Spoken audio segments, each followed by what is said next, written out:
샬롬 샬롬 샬롬 샬롬.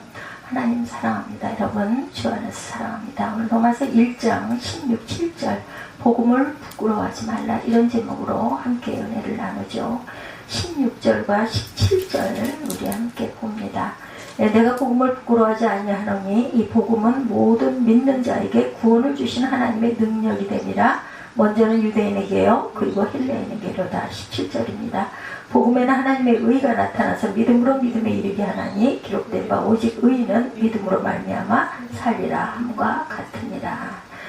교육과학기술부가 8월에 발표한 역사교육과정에 보면 역사교육과정은 불교, 유교는 말할 것도 없고 천주교, 천도교, 민간신앙에 이르기까지 골고루 그 시작과 발전에 대해서 서술하도록 명시하고 있다고 합니다. 그러나 한국 근대 사회에 중요한 영향을 미친 기독교에 관해서는 아무런 언급이 없었다고 그래요. 현재 기독교는 불교 다음의 종교 인구를 갖고 있고 예배당과 성직자 수에 있어서도 한국의 모든 종교 가운데 가장 많습니다. 그런데도 역사 교육 과정에 있어서 모든 종교 가운데 기독교만 제외되어 있다는 것은 이해가 안 가는 일이기도 하죠. 교과부는 역사교육 과정에 있어서 역사교과서 집필기준을 만든다고 그래요. 이 집필기준에 의해서 필자들은 새롭게 역사교과서를 저술한다고 하죠. 근데 과거에 사용되었던 집필기준을 보면 개항 이후의 종교를 서술하는 데 있어서 특정 종교에 편향이 없도록 서술하라고 되어 있다고 그러네요. 이것은 겉으로는 매우 공정하게 보이지만 사실은 기독교에 대한 서술을 할 수 없도록 만드는 독소 조항이 되어 왔다고 합니다. 역사 서술은 한 사건이 그 시대에 있어서 갖고 있는 중요성을 고려해서 서술해야 한다고 그러죠. 그러므로 신라시대, 고려시대에는 불교가 강조되어야 하고 조선시대에는 유교가 강조되어야 합니다.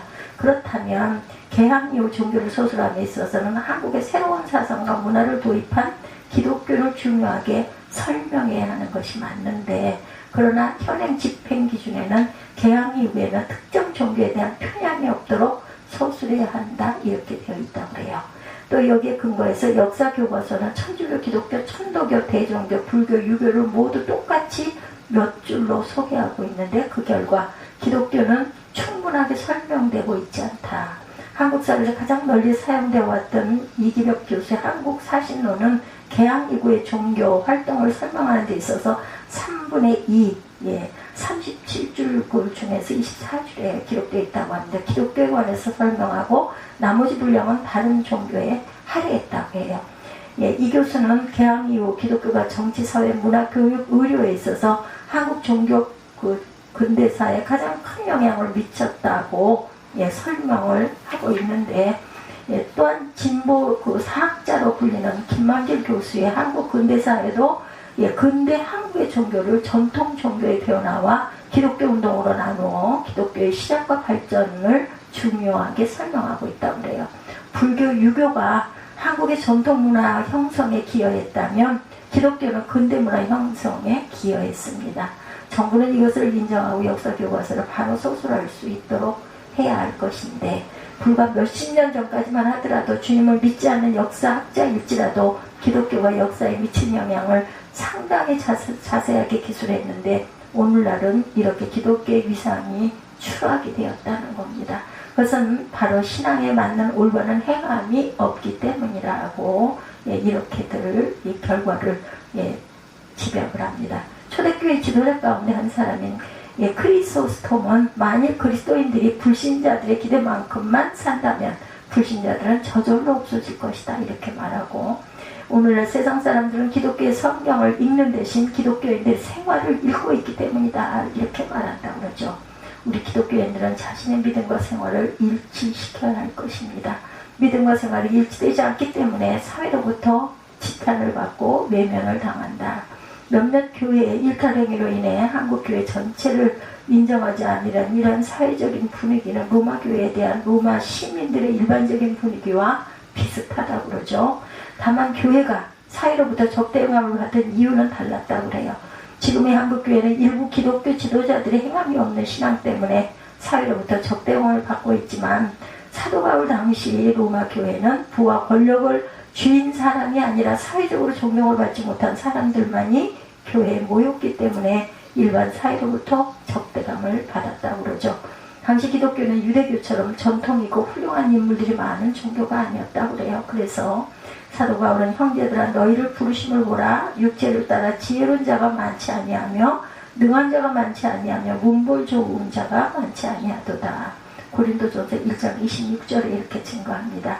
그러니까 세상에 부족한 사람들만 모여있는 로마 교회를 당시 로마 사회는 철저히 무시했다고 그러죠. 교회가 멸시의 대상이 되었기 때문에 부와 권력을 가진 사람은 교회에 들어가려고 하지 않았다.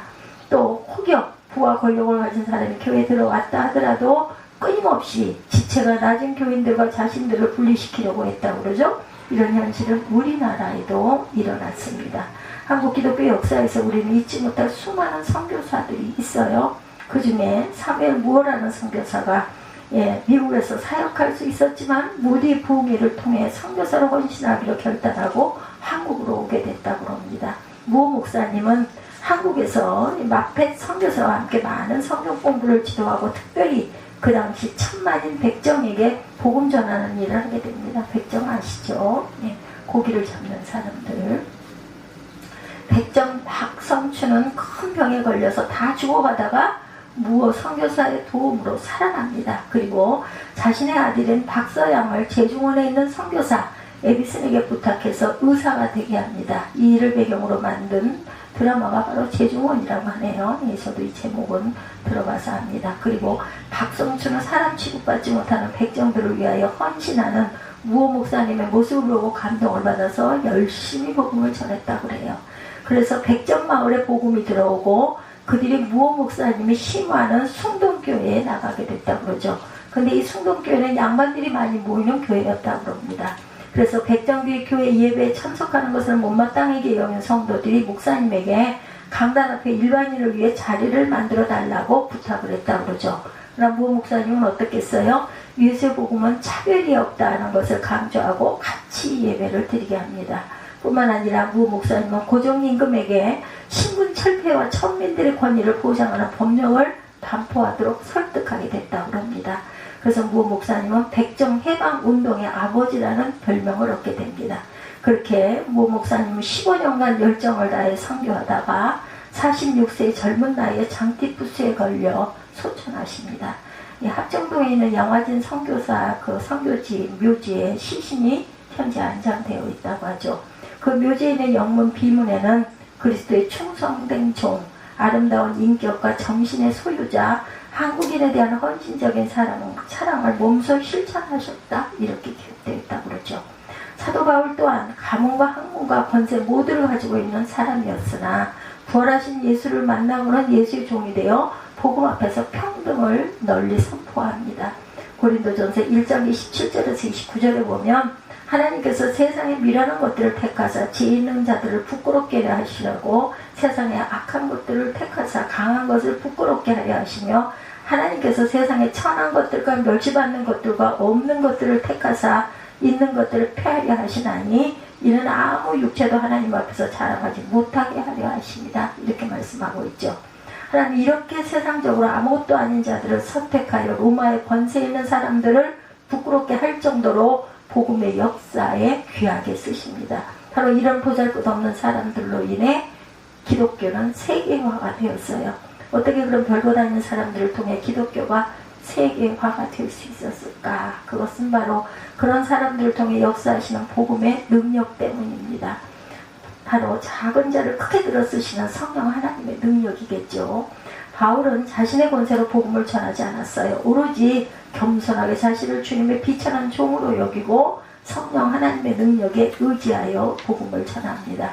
바울은 물질적인 힘이 아니라 복음이 가진 능력을 믿었고 그 복음의 능력을 통해 기독교가 세계화가 된 거죠. 펠이 총보다 강한 것처럼 복음이 권력보다 강한 것이죠.